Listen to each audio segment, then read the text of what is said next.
भगवत गीता संसार के सभी ज्ञान को सहेजे है। पिछले एपिसोड में हमने भगवत गीता का परिचय जाना।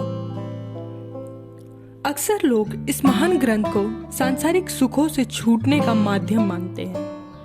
यही हमारा भ्रम है। जरा विचार कीजिए, इसी ज्ञान को पाकर युद्ध छोड़ने का निर्णय कर चुके अर्जुन ने जीवन भर कर्तव्यों का पालन किया और धर्म की स्थापना की। प्रथम अध्याय। हस्तिनापुर सम्राट महाराज धृतराष्ट्र अपने महल में बैठे युद्ध का सारा समाचार ले रहे हैं। दिव्य दृष्टि प्राप्त संजय उन्हें कुरुक्षेत्र का पल पल का हाल बता रहे हैं। दोनों तरफ सेनाएं खड़ी हैं। युद्ध शुरू ही होने वाला है, लेकिन अर्जुन विचलित है। उनके सारथी भगवान श्री कृष्ण उनकी उलझनों को समझते हुए रथ को दोनों सेनाओं के मध्य में लाकर खड़ा कर देते हैं। अर्जुन दोहरे युद्ध से लड़ रहे थे। एक कुरुक्षेत्र की भूमि में होने वाला था और दूसरा जो दिल और दिमाग में हो रहा था। इसी दुविधा से हताश होकर उन्होंने धनुष रख दिया और खुद को कृष्ण को समर्पित कर दिया। कुरुक्षेत्र का यही युद्ध हमारा जीवन है। युद्ध भूमि हमारा मस्तिष्क है और दोनों सेनाएं कौरव और पांडव हमारे भीतर विचारों का द्वंद्व। विचारों का द्वंद्व न सही देखता है न गलत, ये केवल हित देखता है। मार्ग सही हो फिर भी चुनाव मुश्किल होता है। तो हमें क्या करना चाहिए? प्रथम अध्याय यही कहता है, अर्जुन बनो। युद्ध भूमि में अर्जुन या तो अपने सगे संबंधियों के विरुद्ध लड़ सकते थे या फिर सही गलत के द्वंद्व में पड़कर युद्ध त्याग सकते थे। दोनों ही फैसलों में कोई ना कोई परिणाम निकलना था।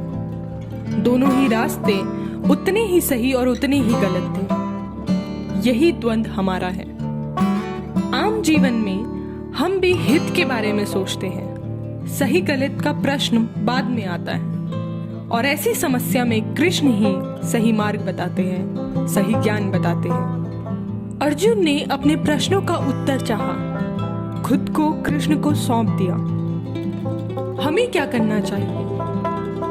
अर्जुन की तरह अपनी सारी परेशानियां कृष्ण को समर्पित कर देना।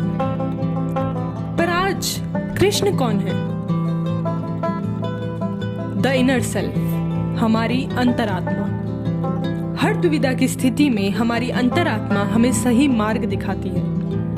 हमारी अंतरात्मा का जवाब हमारी समझ पर निर्धारित होता है। समय समझ को विकसित करता है और इसी समझ से अनुभव और उत्तर निकलते हैं। अर्जुन ने लंबा समय कृष्ण के साथ बिताया, जिसने दोनों के बीच समझ को विकसित किया।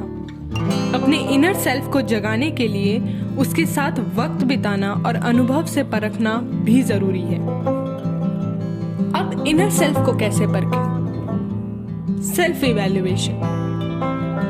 अपने हर चुनाव का, फैसलों का मूल्यांकन जरूरी है। हर रोज अपने साथ कुछ वक्त बिताए। देखिए पूरे दिन आप किन द्वंद्वों से घिरे रहे और आप कहां हारे। कभी सवाल पूछने से मत डरो, चाहे आप धनुर्धारी अर्जुन ही क्यों ना हो, क्योंकि कृष्ण के सामने तो हम सभी ही अज्ञानी हैं। तो जब कभी आप अच्छे बुरे, सही गलत के द्वंद्व में घिरे हो, उस वक्त अपने अंदर के कृष्ण को कहिए कि मेरे रथ को उस युद्ध मैदान के बीच में ले जाए जिस युद्ध में घिरे हुए हैं, और मुझे न्यूट्रल पर्सपेक्टिव से सारी चीजें दिखाएं। यही था और यही एक मार्ग है सही फैसले लेने का। आगे की वीडियोस की जानकारी के लिए सब्सक्राइब और बेल बटन दबाएं। जय श्री कृष्ण।